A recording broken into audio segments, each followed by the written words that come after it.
Welcome to Just One Q. I'm Dr. Melissa Horn, a diversity, equity, and inclusion advocate. In this podcast, I chat with industry experts and thought leaders about the latest trends related to diversity, equity, and inclusion in the workplace. Each episode, I ask just one question tied to current events. The goal is to leave you with the tools that you need to drive change in your own life, both personally and professionally.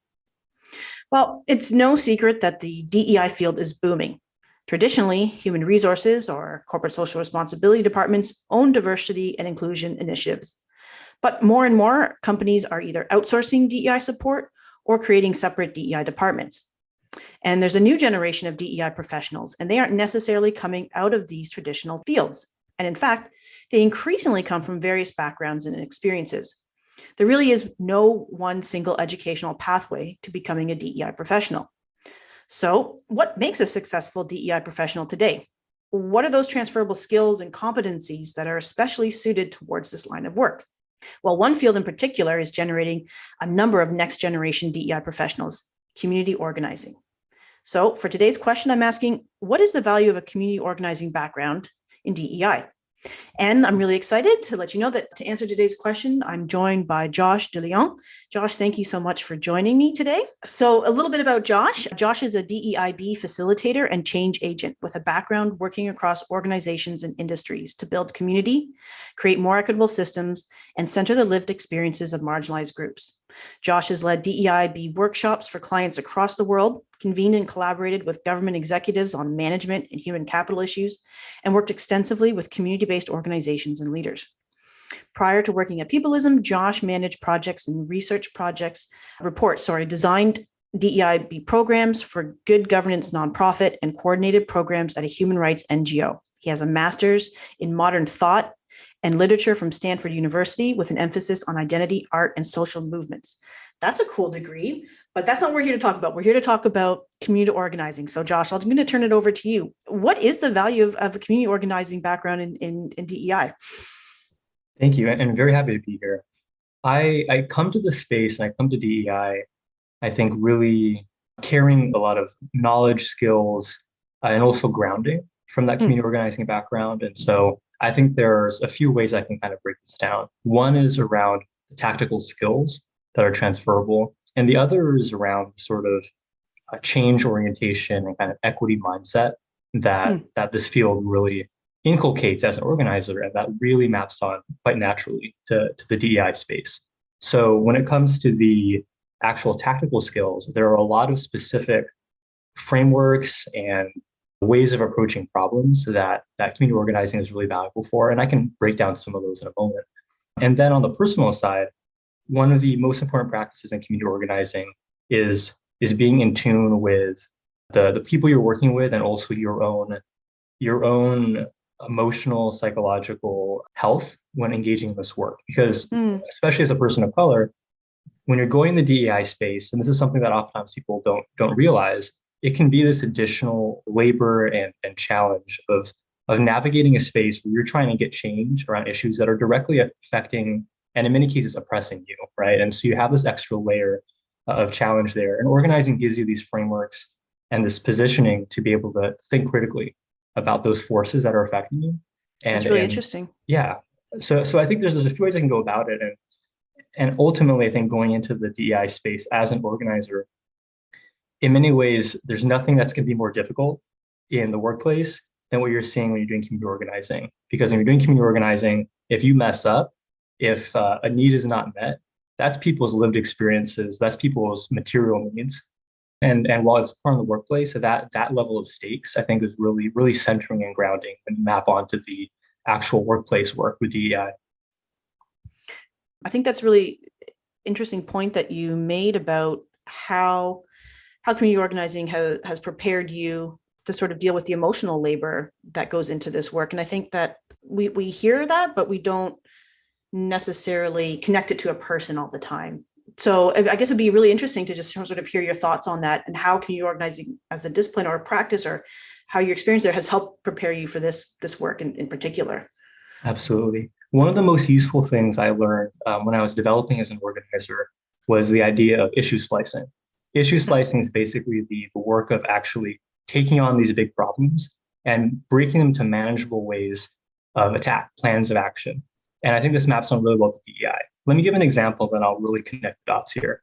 So in organizing, you have this bifurcation between a problem and an issue. So a problem is what we would see as this big sort of like systemic problem, systemic challenge. Think of climate change as a problem, think of systemic racism as a problem. And then issues are those discrete policies or phenomena that are happening that make up the sort of tapestry of issues that make up this larger problem, right? And so, for example, with climate change, that might be your larger problem, but solar energy or, like carbon taxes, like those are discrete issues within that. And so there's this whole process as an organizer of really going into these, oftentimes kind of these pressing problems that can be difficult to wrap your head around. If you look at and try boil the ocean, to be able to apply the skill set is actually really powerful, right? And so in the workplace, there's something similar, right? I've seen many clients where they want to completely end like gender discrimination and disproportionate outcomes in their company, but they're starting at such a big level that it becomes this challenge to actually figure out where to move forward. And so this issue slicing process, which is basically to say, okay, in the workplace, we have enormous gender disparities in everything from the talent pipeline in to advancement to pay. Let's break these into discrete pieces, right? Let's say, okay, within this problem, here are these issues we can tackle. And the idea behind issue slicing is that you identify what you can take on and that these pieces, when you complete them, advance you in your movement work, right? And so there's sequencing involved in issue slicing as well. So if you, for example, really want to improve diversity in your executive team and your board, but the reality is that no one's going to be leaving those positions and we're not going to open up any positions anytime soon, that's probably not the first issue you take on. But maybe at the top of the funnel, right, there's interventions there. And so issue slicing basically is a skill set by which you can say, here's this macro problem. I know that this is this macro problem. Here are the micro pieces within that we can take on. And here's the sequence that we can take on to ensure that we're moving towards ultimately solving that problem in the future. That's really interesting. That's a really cool framework, I think, to apply to, especially for companies who are thinking, yeah, I want to solve this problem, but I don't know where to start. And taking that framework of issue slicing or thinking about what are the symptoms, what are the discrete things that we can start to look at and move towards achieving this larger goal. What do you say to people who are saying, well, isn't that just kind of like saying we can only do so much? Or, sometimes when we're saying that we have to sort of, these are large problems, we have to sort of tackle smaller problems. We'll say, well, maybe, is that moving the needle fast enough? What do you say to that? Yeah, absolutely. That's a great question, because I think one of the biggest challenges that I'll see with clients is this sort of trees instead of forest mentality where you're all of a sudden in implementation and the strategy gets lost. So when issue slicing is applied well, that end animating goal is always present, right? And so that by, let's say, expanding alternative energy, that you're advancing towards improving climate issues and the climate health of the planet, but that you have to be able to make these discrete and concrete changes in the near term to do that. I think that one of the challenges that people run into is this not just that they're running into these individual kind of like problems they have to take or challenges they have to take on in the short term. It's also about the fatigue that comes with the actual implementation. There's almost like a cycle of inaction that can take place. And there's actually a really great framework from Danielle Koch, who basically breaks down this sort of framework of kind of a cycle of inaction. I can break it down really quickly. Like there's this sort of cycle where you start with this sense of apathy, and then you move into this inciting event like horrific injustice. And then that creates this shock and confusion. And that leads to an emotional response, which might lead to performative allyship, right? Which may not actually solve the problem. And after that, you create this guilt and fatigue, which leads to an action passivity, which leads to apathy. And then when that injustice happens again, the cycle continues, right? And so I think that's a big part of this question, is not just how you break down these issues to move forward, but how do you actually make it feel like it's propulsive, right? Yeah. As opposed to exhausting and going down a rabbit hole where you're not actually making change. It's actually exciting to think about that then, is that these are all culminating towards change, and really, which is the goal of community organizing as well. So there's tons of synergy there. So in terms of thinking about that jump, why are folks like you who are coming from community organizing backgrounds making this leap into the DEIB space? Absolutely. I think there's a few different forces at play. One, to be fully candid, is that community organizing is difficult to sustain oneself. Yeah. It's as we see in a lot of our society, salaries don't always map on to social impact. And in community organizing, a lot of folks who are in that space, if you're working as a community organizer who's paid, it's usually not very well funded, usually through nonprofits, pretty spare salaries. If you're doing it on the side, which a lot of people do, it's volunteer work, right, on top of your existing efforts. And so I think for a good number of community organizers, there's this feeling that, mission, impact, social change is core to what we want to do. And we want to be in a space where we're getting both intellectual stimulation and working to follow our values and in alignment with our values. And that's something that I think can be a challenge. And so what a DEIB or DEI portfolio allows is to still be living through those values of equity, right? To living through those values of creating it in a more inclusive space, but you're channeling it in a way where you can partner with organizations that you can create a lot of scale of impact. And that's really exciting and gives us an opportunity to use those skills.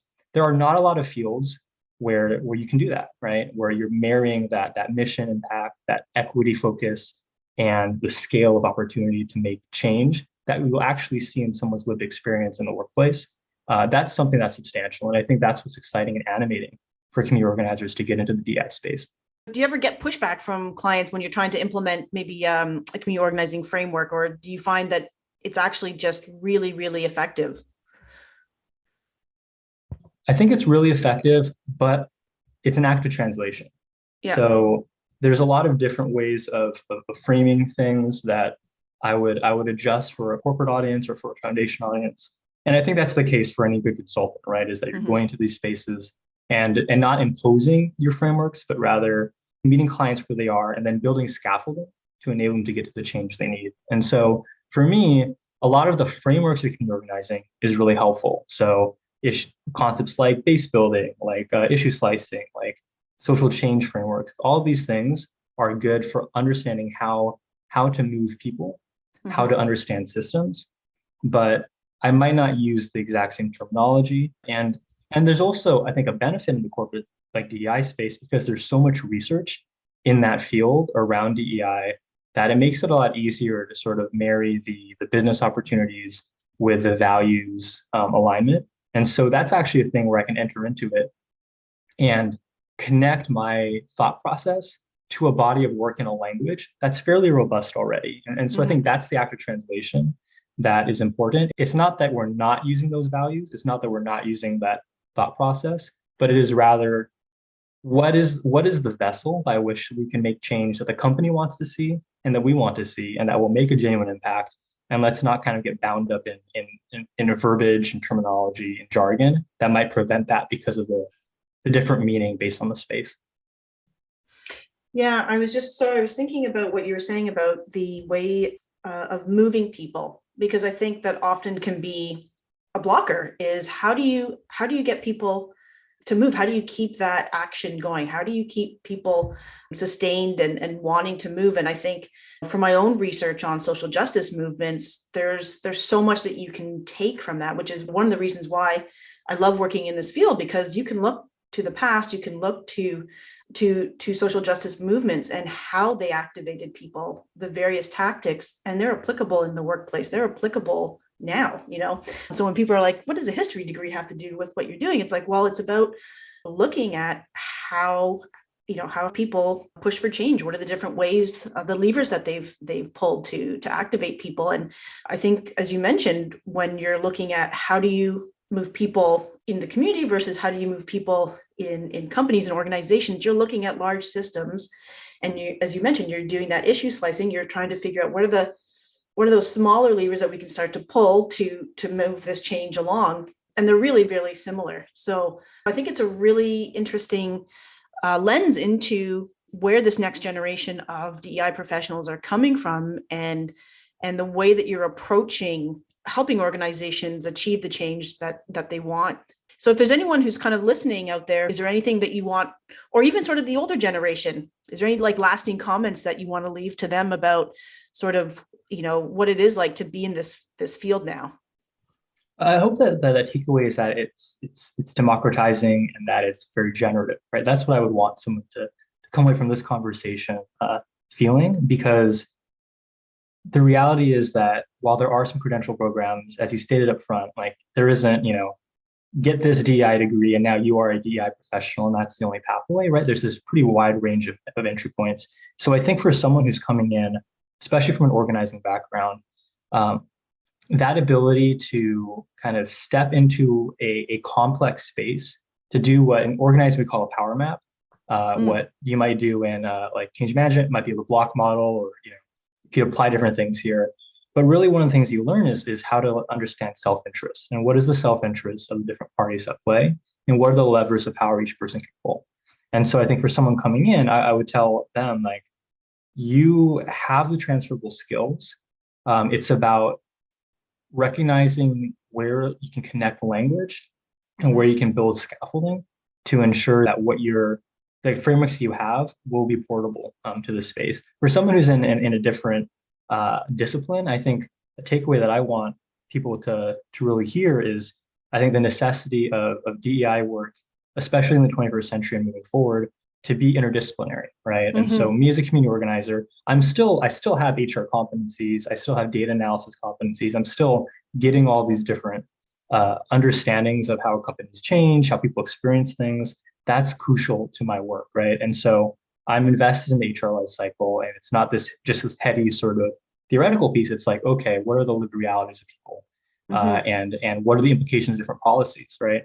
So I think for folks who are in other disciplines, I think it's about looking at what each skill set, what each framing, what each thought process can be, and how can that be generative in conversation with yours to really advance change in a sustainable way. I don't think that any one discipline on its own, one skill set on its own, can make that sustainable change. And so I would toss into the ring rather, that community organizing is one of those disciplines that is baked into the history of DEI work, and also I think is going to be a key part of its future. I couldn't say that any better. I think that is a really powerful takeaway. Josh, I want to thank you so much for your insights, for sharing your story. As a historian, I'd love to hear those ties to the discipline I love, but I mean, it is right. And I love that you sort of said that folks can come at this from many different pathways, and it's clear that there are a number of different frameworks. And to attack these complicated problems, we need to have these interdisciplinary approaches. As I mentioned, you said it way more succinctly than I could. So I want to thank you so much for joining us today, for sharing your story. For those who are listening, if you want to learn more about Josh and the work he's doing, you can follow him on LinkedIn, and we'll have his handle on the show notes. To everyone who tuned in today, I want to thank you so much for joining me on Just One Q. As always, if you have any of your own questions, please feel free to reach out to me on LinkedIn. Until next time, I'm Dr. Melissa Horn, and this is Just One Q.